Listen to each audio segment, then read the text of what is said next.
그런 뜻이 담겨 있는 것 아닙니까? 여러분, 우리들이 성도들을 바라보면서 내 기준에 의해서 판단하고 평가를 내리는 건 참 잘합니다.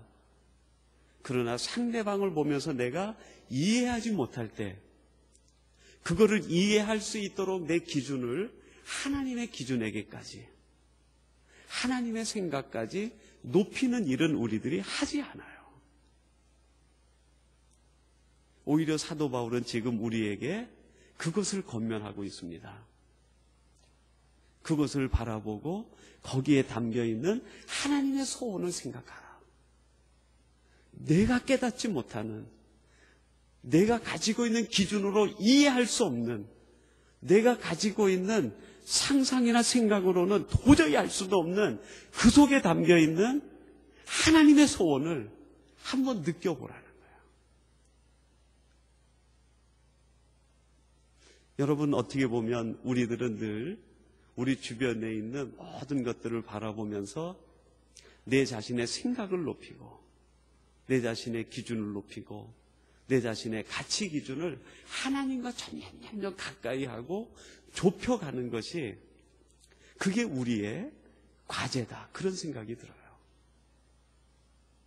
그렇게 하나님의 소원을 알게 되면 그 사람 속에 담겨있는 은사가 제대로 이해가 된다는 거예요. 왜 그런지 이해가 된다는 거예요. 하나님이 왜 그렇게 만드셨는지 그게 이해가 된다는 거예요.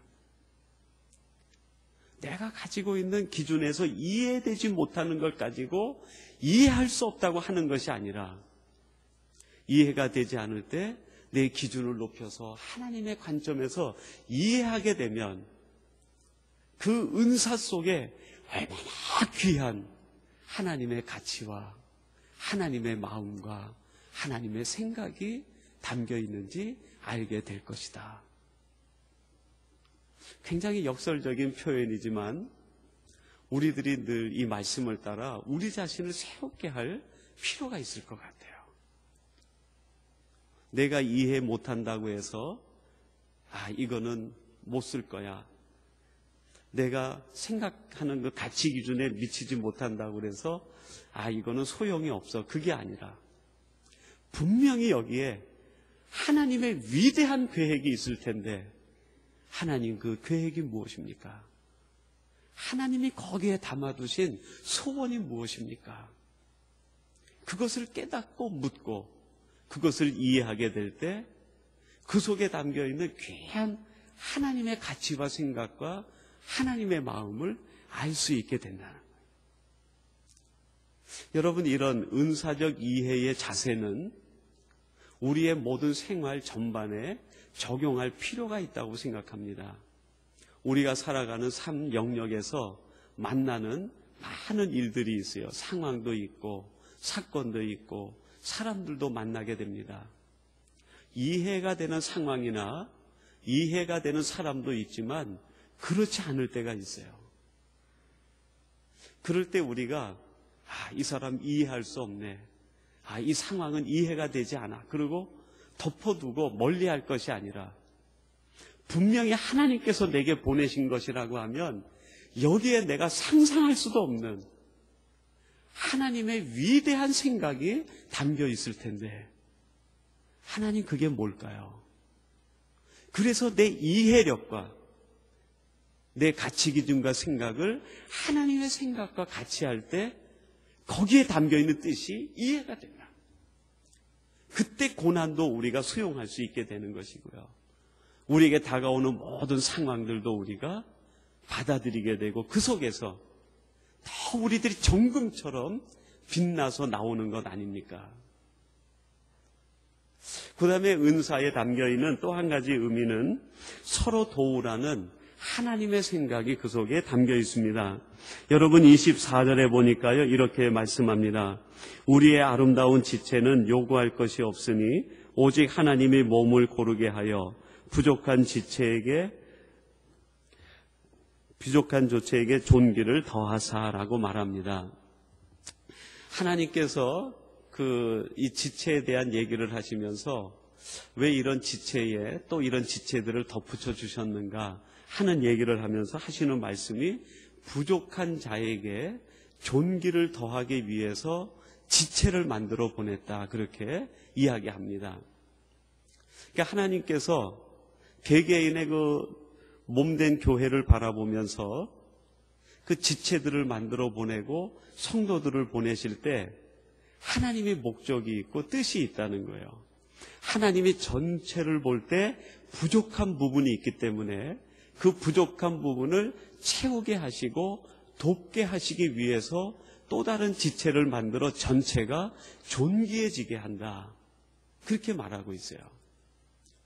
그래서 은사는 서로 도울 때 그게 가장 아름다운 가치를 드러낼 수 있게 된다는 거예요. 서로 도울 때 가장 아름다운 모습이 드러나는 것이 은사다. 은사 하나로만은 아름다움을 창조해낼 수 없다는 거예요. 은사 하나로만은 존귀에 이르지 못한다. 서로가 연합하여 하나로 만들어질 때 비로소 거기에서 가장 아름다운 모습이 만들어지고 창출이 되어진다는 거예요.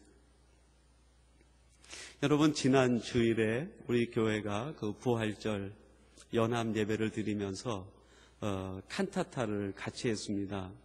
우리 아삽 찬양대 그리고 아가페 앙상블하고 같이 연주를 하면서 또 두 분의 집사님이 나레이션을 하면서 얼마나 그 감동적인 부활절 칸타타를 연주했는지 몰라요.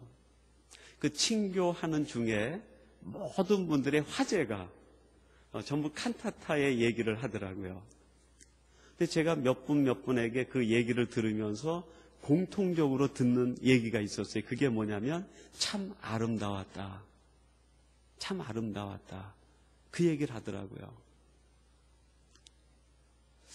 그 칸타타를 할 때 그 성가대에 섰던 분들 개개인으로 보면은 얼마나 뛰어난 개성 있는 목소리를 가지고 있는지 몰라요. 소프라노, 엘토, 테너, 베이스 각각의 한 사람 한 사람 보면 솔리스트로서 손색이 없는 탁월한 능력을 가지고 있는 분들이 있어요. 근데 칸타타가 다 끝난 다음에 친교하는 중에 그 하는 분들이 저한테 얘기할 때 오늘 칸타타 할 때 어떤 집사님이 제일 잘했다, 이런 얘기를 안 하더라고요. 분명히 그 목소리가 아름다웠을 텐데 그 목소리가 뛰어나더라, 그렇게 얘기 안 하더라고요. 아가페 앙상블을 쭉 했는데요. 연주자들도 그 첼로, 바이올린, 플룻 각각 보면 전공자들이 있고요. 탁월한 그 독주 실력이 있는 분들이 있어요. 또 뒷줄에 앉은 아이들을 보면은 코드도 제대로 엉성하게 잡아가지고 서투른 아이들이 있는가 하며, 그런데 그 칸타타를 끝나고 나서 하는 분들이 다 앙상블이 소리가 아름다웠다, 그렇게 얘기를 해요. 전체가 어우러져서 내는 소리가 아름다웠다, 한 분의 연주가 뛰어났다, 이런 얘기를 안 해요. 그 친교하는 중에 모든 분들이 하는 얘기가 참 좋았어요. 참 은혜로웠어요. 그렇게 얘기를 하시더라고요. 한 분 한 분이 탁월한 능력을 가지고 있지만 그 한 분 한 분을 칭찬하지 않는 거예요. 전체가 어우러져서 하나의 소리를 내고 하나님을 찬양하는 하나가 됐을 때 성도들이 그것을 보고 아름답다, 좋다, 그렇게 얘기를 해요. 여러분, 하나님께서 그 창세기 1장에 보면 그 우주 만물을 만드십니다. 첫째 날은 빛을 만드시면서 마지막 6일째가 될 때까지 인간이 살 수 있는 모든 환경과 조건을 다 만들어 놓으셨어요. 그리고 나서 맨 마지막에 하시는 말씀이 뭡니까? 하나님이 지으신 것을 보시니 심히 좋았더라, 그렇게 얘기합니다. 빛 얼마나 개성이 강합니까? 여러분, 온갖 천지에 있는 그 생물들과 식물들, 신기한 것들이 얼마나 많이 있어요. 근데 하나님은 그 모든 것이 어우러져서 하나가 된 것을 보고 좋다, 그렇게 얘기하셔요. 좋다.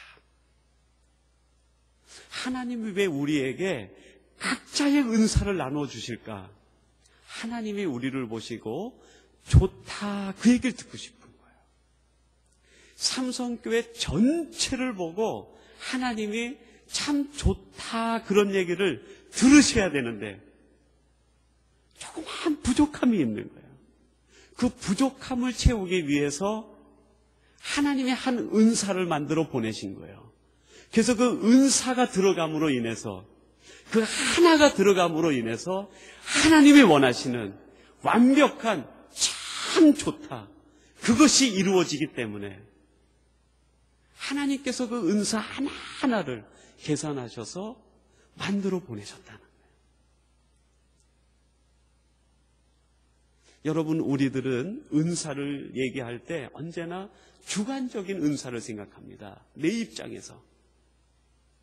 근데 하나님은 주관적이지 않으시고 가장 조화로운 그 모습 속에서 은사를 생각하시는 거예요. 삼성교회가 가장 아름다우려면 어떤 은사의 사람들이 있으면 좋을까 생각하시고, 여러분 한 사람 한 사람을 하나님이 우리 삼성교회에 보내주셨다는, 하나님께서 어떤 민족 공동체를 보시고 이 공동체가 가장 좋기 위해서는 어떠해야 될까 생각하시고 하나하나를 집어넣으셨다는, 온 우주 만물을 바라보시고 하나님이 참 좋다라는 하나님이 감탄하시려면 무엇이 필요한지 하나님이 생각하시고 디자인하시고 설계하셔서 온 우주 만물에 그 하나하나 개체들을 집어넣고 마침내 하나님이 그거를 바라보고 참 좋다, 그렇게 선포하셨다는. 은사는 무엇에 봉사해야 되는가? 주관적인 내 입장에서 내가 할 일 다 했다, 그게 아니라 하나님이 내게 주신 재능과 달란트를 가지고 하나님이 참 좋다 하는 그 소리에 봉사하는 것이 은사라는 거예요. 근데 때때로 우리들은 그렇게 봉사 못해요. 내가 기준 정해놓고, 내가 원칙 정해놓고, 내가 데드라인 딱 정해놓고 여기까지는 내가 한다. 그러나 여기를 넘어서 나는 하지 않아. 절대 내가 여기까지는 하지 이 이상은 하지 않아. 내가 생각하는 기준에서 내가 만든 그 원칙 속에서 우리들은 은사를 발휘해놓고 스스로 얘기합니다. 나는 다 했다. 나는 참 잘했다. 그렇게 생각을 해요. 그런데 하나님은 그렇게 생각하지 않아요. 하나님이 생각하는 참 좋다, 하나님이 생각하는 참 좋다라는 그 선이 있어요. 거기에 함께 봉사했을 때 하나님이 참 좋다 말씀하는 거죠. 칸타타 얘기가 나와서 마저 얘기 드리지만, 칸타타 하는 동안에 찬양대원이나 앙상블 하는 분들이 제가 들으면서도 그런 게 느껴지는 것 같아요. 이 칸타타를 통해서 내가 한번 뛰어나봐야지. 이 칸타타를 통해서 내가 한번 드러나봐야지. 내가 한번 멋지게 뭔가 보여줘야지. 그런 마음과 그런 생각이 한 사람도 없었던 것 같아요. 조금 실력이 모자라는 사람은 더 열심히 맞추려고 하고, 조금 더 실력이 좋은 사람은 그 사람의 소리들을 이끌어 가려고 하고, 어떻게 하든지 소리를 만들어서 하나를 만들기 위하여 애쓰는 모습이 마음에 느껴지더라고요. 가슴에 느껴져요.